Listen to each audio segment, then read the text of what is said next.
अस्सलाम वालेकुम नाज़रीन, आप देख रहे हैं प्रोग्राम डिप्टी इन एक्शन और मैं हूं आपकी होस्ट एमन बर्ड। नाज़रीन, दोस्त दोस्त ना रहा, दोस्त हूं दोस्त रहने दिया जाए, दुश्मन ना बनाया जाए। जंगीर तरीन साहब ने खान साहब को वार्निंग जारी कर दिया कि अब मैं अपने एमपीएस और एमएनएस के साथ आऊंगा और बड़ी ताकत का मुजाहरा करते हुए ये भी कहा है कि मुझ पे एक नहीं, दो नहीं, तीन एफआईआर दर्ज की गई।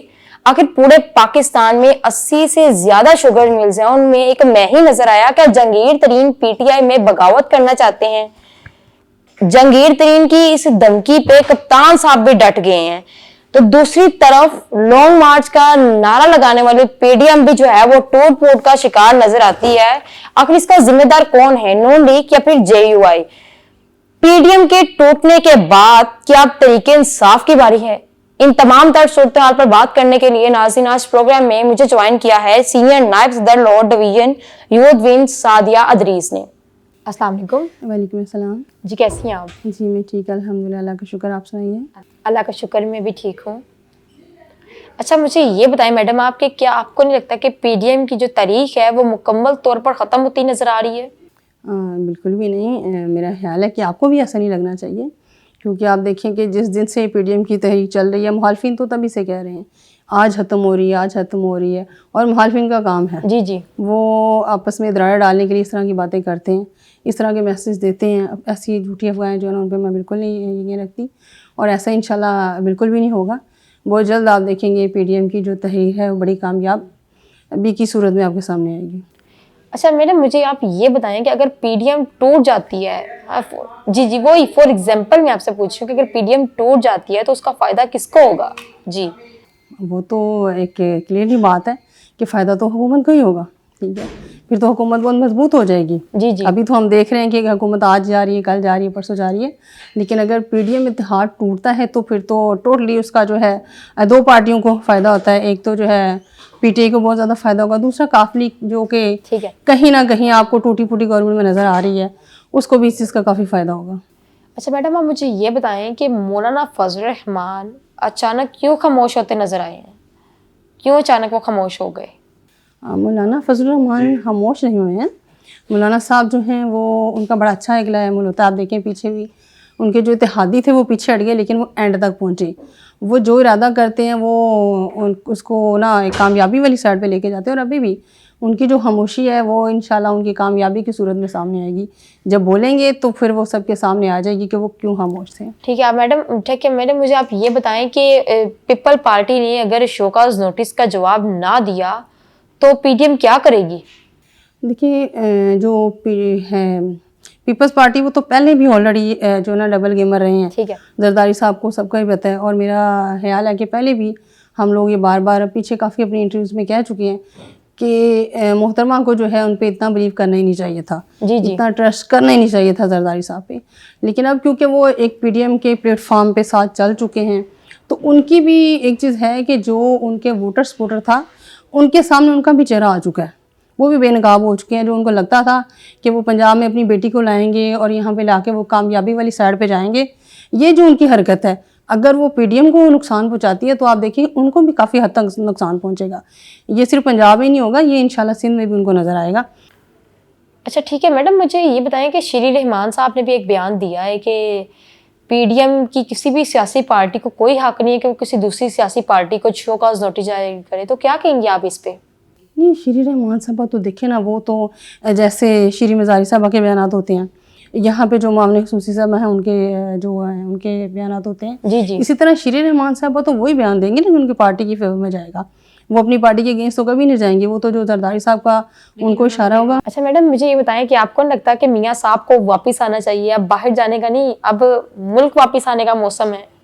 नहीं, वापस आने का जो मौसम है वो उनका अभी नहीं है, क्योंकि इन लोगों ने खुद परमिशन दी है और सारी रिपोर्ट्स चेक करने के बाद इन्होंने परमिशन दी है। और देखिए वो उनका जो हेल्थ इशू है, आप देखिए पहले कुलसूम नवाज के मामले पे ये लोग सियासत करते रहे और हर दफ़ा इन्होंने ये बात बोली कि जी ऐसा कुछ नहीं है, ये ढोंग रचाया जा रहा है। ये तो देखिए सियासी बयान है और सियासी मुखालफत में ये इंसानियत को पीछे छोड़ देते हैं। इनको ये चीज़ देखनी चाहिए थी। मोहतरमा कुलसूम नवाज़ साहबा की जो बीमारी थी उस पर इन्होंने किस हद तक सियासत की है। अब इनका क्या ख्याल है कि वो पाकिस्तान में आए, ये उनको उठा के जेल में मारे, वहाँ पे उनको जो है वो दवाई की सहूलत मौजूद ना हो, उनको फ्रिज के बगैर रखा जाए। और देखिए ये सारी सहूलियात उनसे छीन लेने का मकसद क्या है।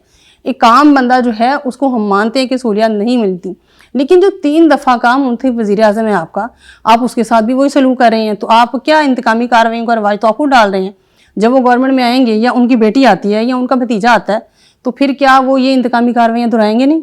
ये तो पहले से भी ज़्यादा जो है ना वो खुद जुल्म सितम वाली साइड पे जा रहे हैं। तो मेरा नहीं ख्याल कि मियां नवाज शरीफ साहब को अभी वापस आना चाहिए।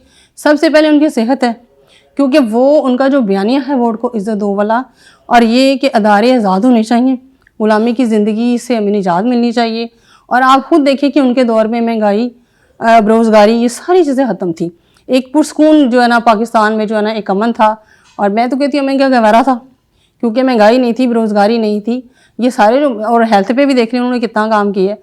तो लेडीज़ की आप देख लें उन्होंने इस पर कितना काम किया है। जो कानून साजी हुई है वो मियां नवाज शरीफ के दौर में, मियां शरीफ के दौर में हुई है। अभी तक इनकी गवर्नमेंट में क्या कानून साजी हुई है? जो हुई है वो टोटली जो है ना मुल्की मफादात में भी नहीं है, उसके भी अगेंस्ट है। जो औरतों पे भी हो रहे हैं मामला, वो भी उसके, आप किसी सूरत में देख लें कोई इनका ऐसा फैसला हो जो आपकी आवाम के हक में बेहतर हो। डेली बेसिस पे महंगाई कर रहे हैं, वो आवाम जो है चीख रही है बेचारी। कोरोना का बहाना बना के इन्होंने एक नई ड्रामेबाजी शुरू की हुई है। आए दिन लॉकडाउन कर देते हैं, जब वो कारोबार चलने लगते हैं बेचारे लोग थोड़ा स्टैंड होने लगते हैं, तो उसके बाद ये फिर उसी बात पे आ जाते हैं जी अब फिर 6 बजे लॉकडाउन होना शुरू हो गया।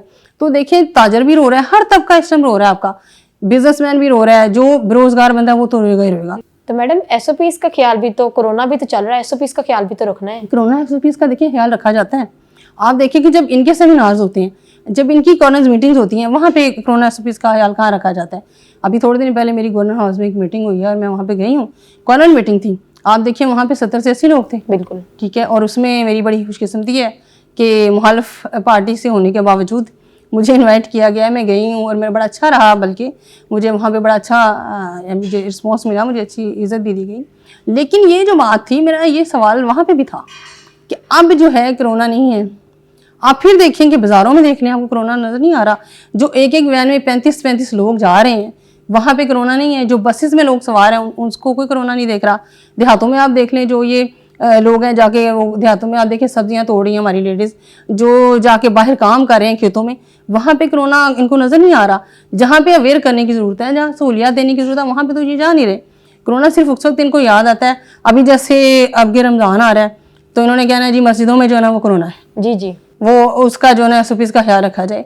एसओपीज़ का ख्याल ठीक है रखना, हर बंदे को पता है कि मेरी जान है, और आपको पता है कि जान से बढ़ के कोई चीज़ नहीं होती। चाहे वो जानवर भी अपनी जान को बड़ी वो उसकी हिफाजत करता है। तो ये चीज़ तो सबको पता है कि मैं एसओपीज़ पे अमल करूँगा तो इस बीमारी से बच सकता हूँ।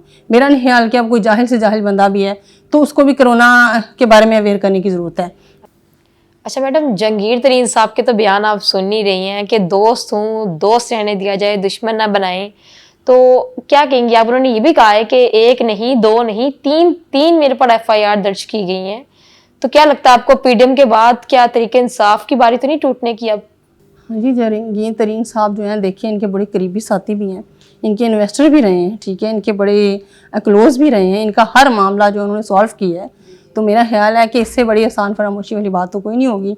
पहली मिसाल मियां नवाज शरीफ की है, उन्होंने जगह भी दी, पैसा भी दिया, हॉस्पिटल बना, हॉस्पिटल बनने के बाद उन्होंने जम मारा, और वो आज देख लें उनके कितने बड़े मुखालिफ हैं। दूसरी इनकी मिसाल ये है कि पीछे जो इनके बड़े करीबी साथी फौत हुए हैं, ये उनके जनाजे में नहीं पहुंचे, ठीक है। अभी तीसरी जो मिसाल है जहांगीर तरीन साहब की है, पहले उनको खुद ही भगा दिया। आप देखें जिस तरह वो भागे हैं, वो चीनी चोर का आवाम ने नारा लगाना शुरू किया तो उन्होंने आराम से जहाज मंगवा के उनको ऐसा प्रोटोकॉल दे के बाहर भेजा है। वहाँ पे जब देखा कि आबिद शेर अली साहब ने पूरी डॉक्यूमेंट्री नशर कर दी है, वो वहाँ तक पहुँचे हैं जहाँ पे इनका वो फार्म हाउस था, सारी डॉक्यूमेंट्री नशर होगी, अवाम के सामने आ गई काफ़ी चीज़ें, तो वहाँ पे इन्होंने ये दूसरा डिसीजन ले लिया, दूसरी साइड पे आ गए। अभी भी जो है जहांगीर तरीन को देखें, अवाम की वो हमदर्दियाँ हासिल कर रहा है, अवाम की भी हमदर्दी मिल जाएगी, मुखालिफ पार्टियाँ भी इसको अप्रोच करना शुरू कर देंगी जी हमारी साइड पे आए, अब हमारे साथ आए, क्योंकि उनको लग रहा है कि ये हुकूमत के खिलाफ बयान दे रहा है। लेकिन ये टोटली इनकी ड्रामेबाजी, ऐसा कुछ भी नहीं है। और खान साहब को वो बताना भी चाहता है कि मेरे पास आपके अभी भी ऐसे राज हैं कि आपकी गवर्नमेंट जाती हुई नजर आती है मेरे बयानात के बाद। तो मेरा ख्याल है कि जहांगीर तरीन का मुस्तकबिल अच्छा है। हर पार्टी ऐसा कि अब पीडीएम के टूटने के बाद अब तहरीक इंसाफ की बारी है। नहीं, पीडीएम, पहली बात तो ये कि पीडीएम इत्तेहाद टूटा ही नहीं है। ये सिर्फ झूठी बातें हैं, ठीक है। आप किसी का खामोश होना इस बात की दलील नहीं है कि वो कमज़ोर हो गया, ठीक है। आप देखिए कि बाज़ जगह पे समझदारी का तकाजा यही होता है कि जब 10 जाहिल बैठे हो ना, तो वहाँ पे एक बंदा खपता रहे, उनको गाइड करे, इजारा करे, वो नहीं हो रही, तो उसके लिए बेहतर होता है वो खामोश हो जाए। उन 10 को समझाने की बजाय वो अपनी जो है ना वो रास्ता बदल लें, ठीक है। यहाँ पे भी वही बात है कि अगर ये लोग खामोश हैं तो इंशाल्लाह अच्छी पॉलिसीज़ के साथ सामने आएंगे, और जब बोलेंगे तो इंशाल्लाह इनके छक्के छुड़ा देंगे। जी मैडम, बहुत शुक्रिया आपका कि आपने अपना कीमती वक्त हमारे प्रोग्राम के लिए निकाला। जी नाज़रीन, पीडीएम में तो तलाक़ें होती रहेंगी और पाकिस्तान की सियासत में तो हलचल होती ही रहेगी। इसी के साथ मेरे प्रोग्राम का वक्त हुआ खत्म। अगले प्रोग्राम तक के लिए अपनी होस्ट इमन भट्ट को दीजिए इजाजत। अल्लाह हाफिज।